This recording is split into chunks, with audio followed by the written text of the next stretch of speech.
राम जय राम जय जय राम श्री राम जय राम जय जय राम श्री राम जय राम जय जय राम श्री राम जय राम जय जय राम श्री राम जय राम जय जय राम श्री राम जय राम जय जय राम। बोलिए साहब रामचंद्र महाराज जी की जय। सादर नमन। जय श्री राम। आज मैं दो शब्द फिर आपके सामने कहना चाहता हूँ। यद्यपि मैं दो ही शब्द कहने की बात करता हूँ, लेकिन वो दो शब्द से ज़्यादा शब्द निकल जाते हैं परिस्थिति बस। लेकिन फिर भी मुझे संतुष्टि नहीं मिलती कि मैंने कुछ नहीं कहा। कहने के लिए मेरे पास भगवान के पास है, यह मान के चलिए आप लोगों के आशीर्वाद से भंडार भरा हुआ। मैं हाथ जोड़े दे नहीं, कहने की हिम्मत नहीं, लेकिन फिर भी मैं बहुत कुछ कहना चाहता हूँ। आज मैं एक बात बताना चाहता हूँ। आप लोग सब लोग जानते होंगे कि एक मनोविज्ञान है। उस मनोविज्ञान के अंदर हम लोग का ही जीवन जीते हैं। उस मनोविज्ञान में खास तौर से होते हैं कि जितने भी शरीर में मानसिक रूप से जितने भी गुण अवगुण हैं, उन सभी गुणों का नियंत्रण भी ईश्वर के द्वारा प्रदत्त किया हुआ। जैसे एक शब्द मैं बोल रहा हूँ, देखिएगा कि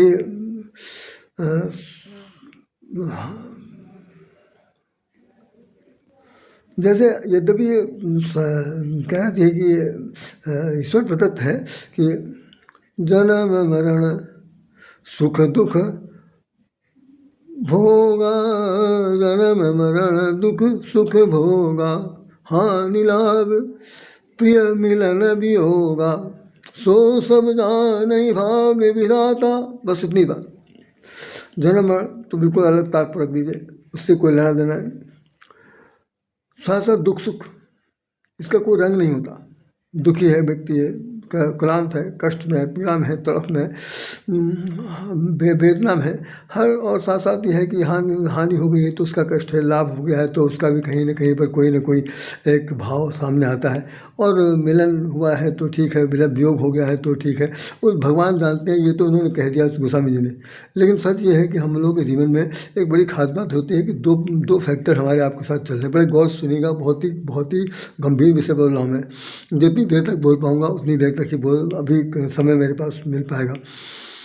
कि जितने भी ये मनोवृत्ति हैं, दुख की, सुख की, प्रसन्नता की, खिन्नता की, क्रांता की, और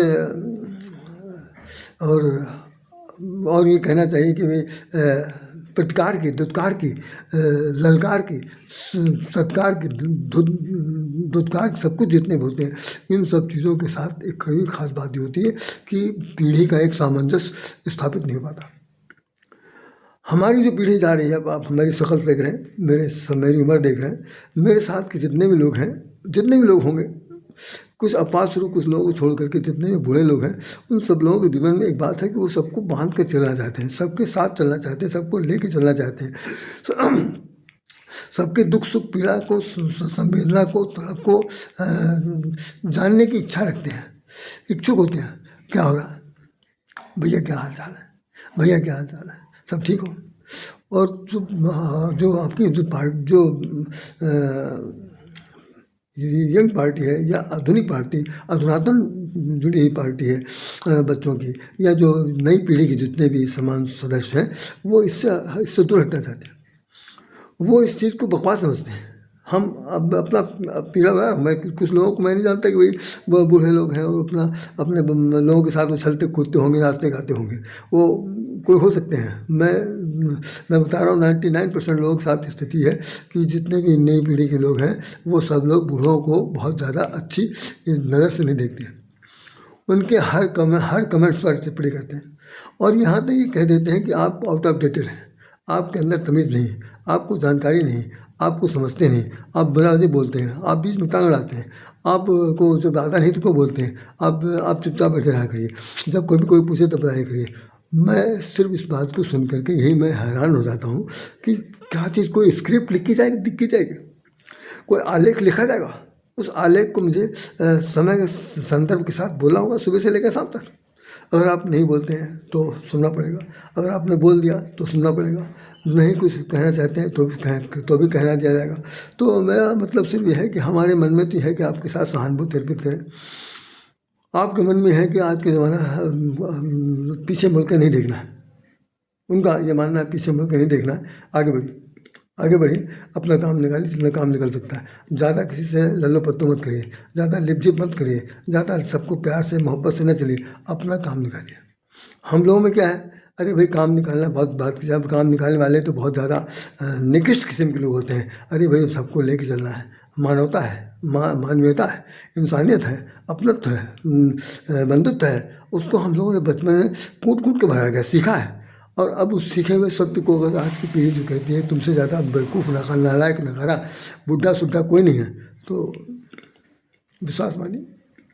लगता तो यही है कि भाई जितना अच्छी तरह से मरम्मत की जा सकती थी दिखाई नहीं पड़ा, लेकिन आ गया। मैं एक बात और सी बात बताना चाहता हूँ, बिहारी लाल जी का, बिहारी लाल जी के साहित्य का अगर आप लोगों ने पढ़ा हो तो बिहारी लाल जी ने एक दोहा लिखा था। आज मैं बहुत ही दुखी मन से बोल रहा हूँ आपसे, बहुत दुखी मन से बोल रहा हूँ कि आप समझिए कि किसी ने चपत नहीं मारा लेकिन मार दिया, यही समझ लीजिए।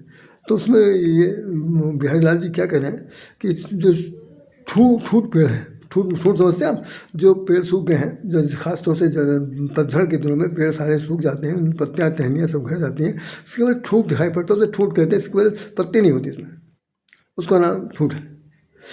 तो वो सब जितने पेड़ खड़े हैं, पतझड़ आगे है और जाड़े घनघोर जाड़ा है, जैसे आज चल रहा, तो ऐसी स्थिति में वो लोग आपस में खास बात करते हैं। वो पेड़ बूढ़े हो चुके हैं, पेड़ बूढ़े हो चुके हैं, लेकिन वो कह क्या रहे हैं, हम आप सुन लीजिए, बहुत बहुत कायदे सुन लीजिए। फिर नहीं है, फिर नहीं है, क्या चीज़ भाई, वही बसंत ऋतु, वही बसंत ऋतु, वही बसंत ऋतु, यही डालते फूल। कह रहे हैं घबराओ नहीं, बुढ़ापा आ गया तो क्या हुआ, अरे जितने दिन तक भगवान ने ज़िंदगी दी है उस ज़िंदगी के जीने में चाहे जितना पर बुढ़ापा ठूठपन आ गया हो, पतझड़, जैसे सूरदास ने लिखा कि तादिन तेरे तन तन तरबर के सबे पात झड़ गई हैं, जा दिन मन पंछी उड़ दी हैं। जिस दिन मन रूपी पंछी पावा इसमें से पिछड़े से निकल के तोताराम भागेंगे तो उस दिन ये पेड़ रूपी जो पेड़ है ना, इसके सारे पत्ते झड़ जाएंगे। थोड़ी देर के मान लिया कि जिंदा आदमी जिंदा है, लेकिन पत्ते इतने सब झड़ गए, तो क्या सोच रहा है, फिर आसामान है, आसामान है, कल के नए सवेरा देखने के लिए उसकी आंखों में एक लालसा है। और उस लालसा में अगर कोई ये व्यक्ति कहता है भाई बहुत दिमाग उनका खराब, मैं उनको लाइक नहीं करता हूँ, घर का सख्त संबंधी, पड़ोसी, ये वो, दुनिया भर के जितने लोग, इन लोगों के द्वारा जब सुनी जाती बात है तो आप बता सकते हैं वो आदमी जितने दिन 100 दिन जीना रह चाहता है तो 15 दिन 10 दिन के अंदर ही वो आप क्या कहना चाहिए, डिप्रेशन चला जाएगा, मर भी हालत में आ जाएगा। ये स्थिति आती है और ऐसी स्थिति में बहुत कष्ट होता है। तो मैं ये समझता हूँ कि व्यक्ति विशेष को नहीं कुछ सोचना समझना चाहिए, बल्कि यही समझना चाहिए बच्चों को कि बच्चों को बनाया किसने, इसी पेड़ की छाया ने बच्चों को किसने सुखद हवा दी है, इन्हीं बूढ़ों ने। आज ये बूढ़ा बरगद, बूढ़ा वृक्ष, बूढ़ा पीपल, बूढ़ा डाल जो अभी तक हिल डुलता है लेकिन अभी जड़ से नहीं टूटा, आज उसकी नौबत आ गई है कि बार बार अपने मन में सोचता है, कह नहीं पाता, डर के मारे नहीं कह पाता कि कहीं अभी कोई इसका अर्थ कोई गलत नहीं निकाल ले। अभी मैंने एक सज्जन से पूछा, अभी तत्काल पूछा कि क्या हुआ बेटा, देर हो गई, किसी बेटा से कह दिया, किसी सज्जन से कह दिया कि देर हो गई, वो यात्रा करते इसमें क्या अब तो घर देर से पहुँचोगे। मैं मान लो एक बात पूछ रहा हूँ तो वो कह रहा है कि आपसे मतलब परिवार को तो, बच्चों को तो यह है, माँ बाप को तो ये दिमाग में लगा हुआ है कि भाई बच्चे देर हो गई, समय से नहीं पहुँचे, गाड़ी लेट हो गई, कुछ हो गया होगा, तो लाओ भाई हाल चाल पूछने, कहाँ तक पहुँचे कहाँ तक नहीं पहुँचे, ये कहा था। लेकिन उसका जवाब ये था कि ये आपको नहीं पूछना चाहिए, आपको सिर्फ इतना पूछना चाहिए कि आप पहुँच गए कि नहीं, क्यों देर हो गई ये पूछने का अधिकार आपका नहीं। ये सुंदर तो सच ये कि भाई जैसे होता नहीं, हाँ भाई हाँ लाभ प्रिय मिलन में हुआ, तो जितने भी दुख हैं सुख हैं ये सब वर्णन नहीं किए जा सकते, इनका कोई रंग नहीं है, आकार नहीं है, पीड़ा नहीं, पीड़ा होगी, तड़प होगी, स्वभाव से, प्रभाव से, बातचीत से, आपके बहते आँखों से फटेगा। जैसे होता नहीं कि रहीमन असूआ नैन धरी, नैनन असूआ नैन धरी जिये दुख प्रकट करे, रहीमन असूआ नैन धरी जिये दुख प्रकट करे, जहाँ ही निकारे कहते कसम भेद कही दे। रहीमदास जी कहते हैं, अरे भाई क्या बेवकूफ़ी की बात करते हो। जिस व्यक्ति को घर से बाहर निकाल दिया जाएगा, ये कैसे हो सकता है कि दूसरों से न कहेगा। जहाँ ही निकाले गेह से, गेह मैंने घर, जैसे आँखों रहीमन आँखों से बहता हुआ आँख का आंसू। अगर कोई पूछेगा, अरे राधेश्याम जी रो रहे हो, क्या हुआ क्या हुआ, और आप अचानक आपके मुंह से दो शब्द फूट पड़े, पूछे नहीं जो बीत रहे। अब इतना कहकर अगर वो डांट कर दी जाए तो आदमी समझ जाएगा कि इसके ऊपर बहुत बड़ी पीड़ा। और रहीमदास जी कह रहे हैं कि स्थिति ये हो जाएगी कि जहाँ ही निकाले गेह से, जिस व्यक्ति को घर से निकाला जाता है तो भेद एक तरह कहता है, जैसे आँख से बहते हुए आंसू आपके मन के भेद को बता देंगे। तो मन में दुख है तो, पीड़ा है तो प्रेम के आंसू है तो, मिलन के आंसू है तो, दुख के आंसू है, वो सब कहेगा। तो निश्चित रूप से समाज इतना आज की आधुनिक पीढ़ी जो है वो कम से कम मेरे शब्दों में सुन लीजिए आप, मैं बहुत ज़्यादा पीड़ित होकर के नई पीढ़ी को कहना चाहता हूँ कि संवेदनशील हो गए, संवेदनहीन हो गए, संवेदनशीलता ख़त्म हो गई, सहनशीलता उनके जीवन में अब नहीं रही। अब उनके अंदर एक आक्रोश है, एक प्रकार का द्वंद्व है, और वो किसी को समझना नहीं चाहते और न समझने की हालत में है। अगर आप ज़्यादा समझाने की कोशिश करेंगे तो स्थिति हो जाएगी कि घर से बाहर ही कहीं किसी चौखट पर भीख मांगना पड़ेगा। आप सबके लिए नहीं लागू होता, लेकिन सबके लिए सोचने के लिए जरूर लागू होता। तो मेरी अंतरात्मा ये कहती है कि इस नई पीढ़ी को भगवान सद्बुद्धि दे, नहीं तो ये गर्द में डाले। हमारे गुरु जी स्वामी जी कहते हैं कि हर बात में इरिटेट होना, हर बात में गुस्सा करना, हर बात में गुस्से की बात बताना, तो ये जो है उसके शरीर के लिए तो हानिकारक है ही है, साथ साथ वातावरण को भी दूषित करता है। तो भाई आप लोग अपने बच्चों से, अपने परिवार में जहाँ कहीं जो लोग जिस तरह से एडजस्टमेंट कर रहे हैं, उन सब लोगों को जहाँ तक बन पड़े आप उनको बदल तो सकते नहीं। नो कैन टोटल चेंज कोई नहीं कर सकता, संपूर्ण परिवर्तन कोई नहीं। समाजशास्त्र का मैं विद्यार्थी हूँ, समाजशास्त्र में पोस्ट ग्रेजुएट हूँ। मैं चैलेंज के साथ कह सकता हूँ कि टोटल चेंज लाइफ में कभी आ ही नहीं सकता। क्यों कि एक बदलेगा दूसरा बिगड़ जाएगा, दूसरा बदलेगा तीसरा उसकी बुराई कर जल काटेगा। तो टोटल चेंज समाज में आ नहीं सकता। जिस दिन समाज में आ जाएगा उस दिन एक बार फिर बता दूँ आपको, रामराज ही आ जाएगा, रामराज आ जाएगा। उसकी लास्ट लाइन यही है, सब नर करें, छोटा बड़ा जैसा भी हो, सब नर करें परस्पर प्रीति, चलें स्वधर्म निरत पद नीति, चलें स्वधर्म निरत पद नीति। तो सब नर करें परस्पर प्रीति, चलें स्वधर्म निरत पद नीति। सब लोग अपने अपने पंथ पर, अपने अपने धर्म पर, अपने कर्तव्य पर चलेंगे और सबको आपस में प्रेम करेंगे। आज प्रेम ढूंढने नहीं मिल रहा, किसी बाजार में बिक नहीं रहा, कोई देना नहीं चाहता, कोई देने वाला भी अगर बैठा है तो दूसरे लोग जो हैं उसमें कानाफूसी कर रहे हैं कि कोई इंटरेस्ट जरूर होगा इनका। तो बड़ा दुख है। एक मुझे याद है कि एक जगह पर मैं एक देख रहा था एक सज्जन की कहानी। तो उसमें वो सज्जन जो थे वो फुटपाथ पर वो ये जो वेस्टेड बोतल होती है ये वो बोरे में भर रहा था।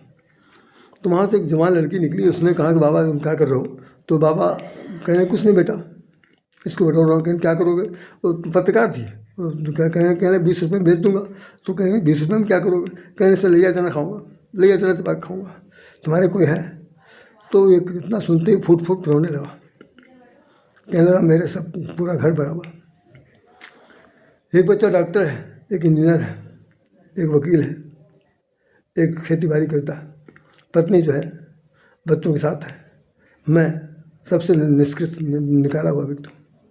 तो हमें घर में खाना कहीं नहीं। कहाँ के रहने वाले हो? कहने अयोध्या के पास एक गांव में रहने वाला।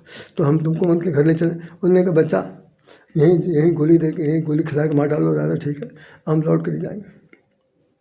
अनुमान लगा सकते हैं कितनी पीड़ा हुई, कितनी तड़प है इसमें। ये तड़प कौन दे रहा? ये नई पीढ़ी दे रही। नई पीढ़ी हमको जीने और मरने के बीच में एक द्वंद्वात्मक स्थिति पैदा कर रही है। आप लोग सोचिए, समझिए, हम पीढ़ी के खिलाफ नहीं हैं, हम पीढ़ी को समझाने की हालत में नहीं। बस हम इतना जरूर चाहते हैं कि वो चेंज ना हो, लेकिन चेंज करने की कोशिश भी ना करें। बस भाई हमारे दो रंग की दुनिया, दो रास्ते, यही समझ करके जिया जा सकता है। बाकी कोई किसी को भला नहीं कर सकता, कोई किसी को जला नहीं सकता। जलाने वाला एक राम है, जलाने जिसके हाथ बहुत बड़े बड़े हैं।